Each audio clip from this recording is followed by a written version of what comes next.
Hey, what is up guys? I'm KBHD here and welcome to the sequel to the previous video, so the part 2, which is the mini factory tour with Elon.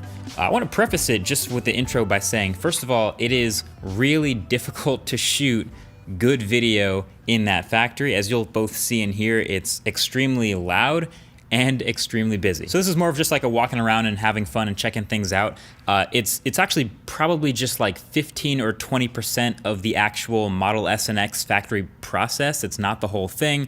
It's mostly just Elon showing us around.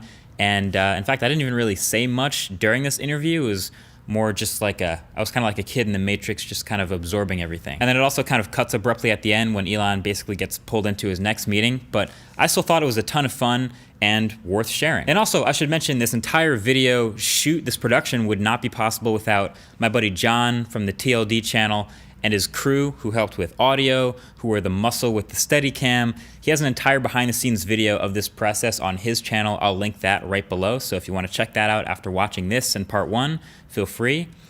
But until the next one, this is your mini tour of the Tesla factory with Elon. Enjoy. One that loops back, and like I said, just gives us access to the central corridor. Yeah. So it's really just like lifting it up and over. So the car that ends up here came all the way down this previous? Yeah. Yeah, exactly. So it's, these robots are really just to give us through access. Okay. Yeah. Yeah. So it's going to pick it up and transfer it to the other robot. Yeah. But I think like a design improvement we should do is like really just the one robot should just pass it to the other robot. Just pick it up. Yeah. Oh, there's a third one above us. Yeah, it's like it puts it on a table. The table rotates. It's like if we did this over, we would just have that giant robot pass it to that giant robot. Fair. Yeah. Handoff. Yeah. There's like thousands of like little things like that help improve production. General Assembly kind of operates in kind of a U, so it goes, cars come in over there, go all the way down here, and then all the way that way. Okay. You can see the car get progressively more complex as it goes down the General Assembly line. What does it look like when it starts this side of the assembly line? Oh, we can go there. Can we go there? Let's do it. Should we start there? Start at the beginning? Yeah, might as well. But here you can get a good sense for, there's like General Assembly is what I was talking about as being really well suited to people. Okay. Because you got a lot of weird things that you got to put together. Like, look at some of these, assemblies that like it's pretty hard for a robot to like connect this on. That makes sense. Yeah, it's, like depending upon how it comes out of the box, it could be like in a little different position. But it's pretty easy for somebody like, oh, it's like, I just need to move it like an inch, bolt it in. It's probably really hard to write software to kind of know to adapt in all these different ways. Yeah, it's like if you try to have the robot do this, you got to have like a complicated vision system, and then like the vision system faults out. It's like it's not quite right. That's the hard part. We have a robot in our studio that moves the camera around, and the hardest part is when it faults. Yeah. You need a person there to know what to do. Exactly. So hopefully that doesn't happen much. Like for parts that are complicated and fiddly, like wiring harnesses are especially difficult. You see how like the wiring harness kind of needs to snake through the car. Yeah. It's literally like winding like a snake through the car. Yeah. You got to like poke it through holes and do various things. That's super difficult for a robot. See like how they're like putting the part of the air conditioning system there. Right.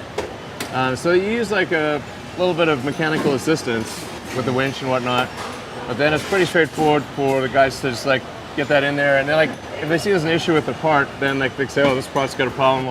We'll put it over here to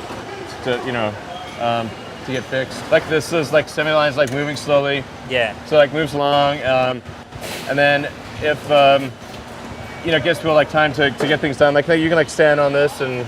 I think you mentioned like the speed of the car coming out the other side is like 1 mile an hour or something like that. Yeah, it's super slow. You want to speed this up, right? Yeah, it's not even 1 mile an hour. It's even slower than that right now. But for SX, but for 3, it's like getting close to 1 mile an hour. Okay. But like walking speed is 3 miles an hour, so it's like only 1/3 walking speed at 1 mile an hour. All right. But you can see like when you look on the inside of the car, you can see like how many little complicated little pieces there are. A lot. The things that are meant to for insulation, corrosion protection, airbags, road noise. Like it's all the stuff that gets put in here. Yeah. You can see like these are like the side airbags here. Oh, okay. Like most people, I think it's like pretty cool. Like most people never see like the inside of the car. Yeah, there's a million things you never see driving the car every day. This is like, sorry guys, sorry to interrupt. That's all right, man. You make me look. If you don't mind being on like you know the internet and stuff, is that cool?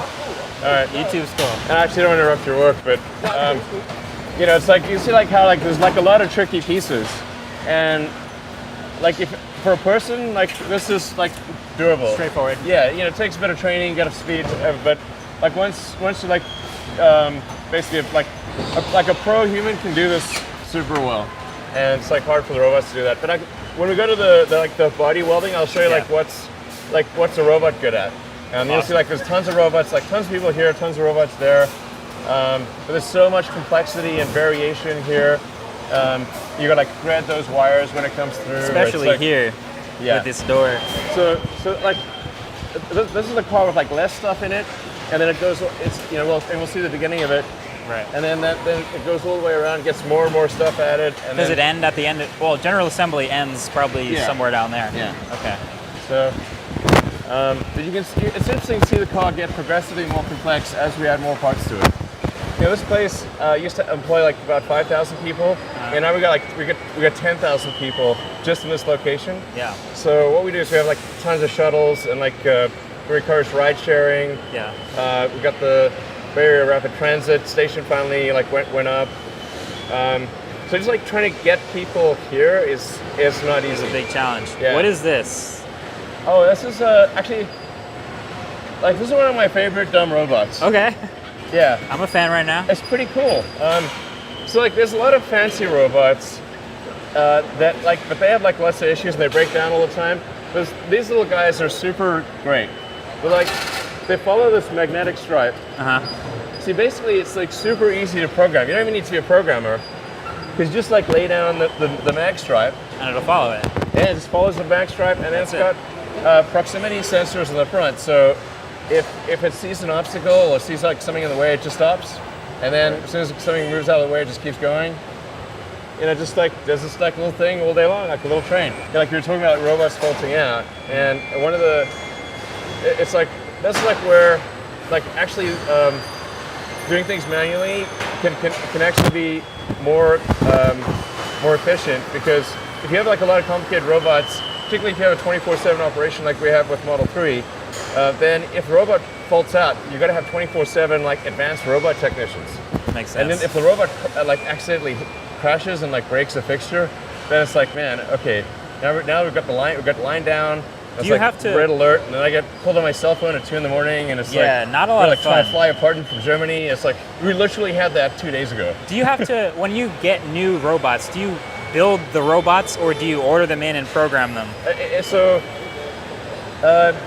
There's like different classes. There's many different types of robots. So the giant robot that we still lifting the car is like that is a catalog item, but then we have to program the motions, right. And the end effector is custom. Okay. So the end effector that picks up the car, drops it off, that's a custom made thing. Okay. So it's kind of like you kind of like buy this like powerful arm, but it's just like having an arm stuck in the ground, and then you're like, okay, what does the arm do? You got to tell it everything to do. Yeah. Okay. And then you got to put sensors on it and put fixtures. But that's like kind of like that robot over there. That's also one of like the ones that picks up the car. Oh, by the way, these are like named after X-Men. Oh yeah, I forgot about that. Just X-Men? I feel like you might have Marvel, too many. It's like Marvel and X-Men. It's like you got to start to run out of names. Yeah. There's like actually turns out a lot of X-Men, by the way. Yeah. Okay. So you can see like this is like quite a beast of a robot. You can just buy that robot. You know, in this case it's a Fanuc robot. And you can buy the robot, but then the end effector that's carrying the car is something that's custom, and then you got to do the programming and the like wire in the sensors and that kind of thing. So to the level of precision of this massive robot, is it to like, as far as repeatable action, is it literally the same path every second? Yeah. Plus or minus an inch? Oh no, it's centimeter? It's better than that. For a big robot, there's a little less precision than a smaller robot. Yeah. But say a medium-sized robot will be accurate to 0.2, 0.3 millimeters. Oh, okay. What is the most popular paint color coming through here? That's black. Black? Yeah. It actually varies by country. Oh, interesting. Like, Watch out, there's a dumb robot coming through. oh yeah, no, this guy's like pretty cool. Like, watch. All right, this could go wrong. I don't know, you trust him more than I do. Yeah. Okay. All right. Okay. All right. Good job. Good job, robot. Yeah, no, I see a lot of silver, and I see a lot of white Model X. Yeah. Just in so, New Jersey. black and white are the two most popular colors. Okay. The white and black are like black is slightly more popular than white in the U.S., but in like Europe, it's way more popular. Like white is a very rare color in Europe for a car. Okay. In the U.S., it's like it's about even with black. Black and white are the two most common colors. Got it. Yeah. And here you can see battery pack. This would be like a mating station for the battery pack. Oh, this is literally connecting the battery to the Yeah. car.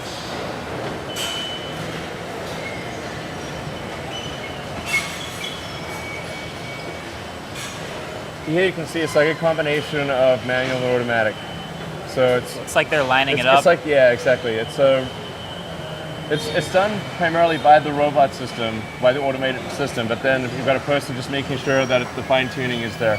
Gotcha. How do you feel about matte or satin colors Actually, on I cars? asked about that a lot. I actually like the aesthetics of matte. It's really tricky to repair matte. So, like with gloss, you can polish it out. With matte, if you get like a little ding, it's really hard to then rematch so it looks like an even matte. Yeah. You can't just like, That's a fair point, yeah. So it's durable. It's something actually we would like to do matte in the future. But like right now, for example, like the paint shop's really operating at full tilt. So adding any complexity to the paint shop would not be wise right now. But Right. I think it'd be a cool thing to do in the future. But these are sub-assemblies. So you can see like the front and rear drive units being built up. Yeah. And the sub-assemblies then feed the main assembly line. These are long assembly lines. Oh yeah. Well, it's integrating S and X. Okay. And it's making about 2,000 cars a week. Is Model 3 entirely, completely separate? I guess Yes. inside the same building, but separate whole process. The only place where Model 3 and S and X come together is in the paint shop. So the paint shop is processing S3 and X simultaneously down the same line. Gotcha. But otherwise, general assembly is separate, body separate. Everything else is separate. So just the paint shop where they come together. You've mentioned you've slept in the factory to be able to immediately like diagnose problems and hands-on fix what's not right. What type of things happen that you can immedially fix or immediately take action on? Actually, last 3 months last year, I mostly spent at Gigafactory trying to help fix the battery production. It's a modular production. And it's a lot of little things, like looking at each little tiny part, each process. Say, is the process necessary? Because the best part is no part, process is no process. And occasionally at the design level, you think something's necessary, but then it turns out it's not. So it's just like making sure, connecting between design and manufacturing. Make sure we close the loop on that.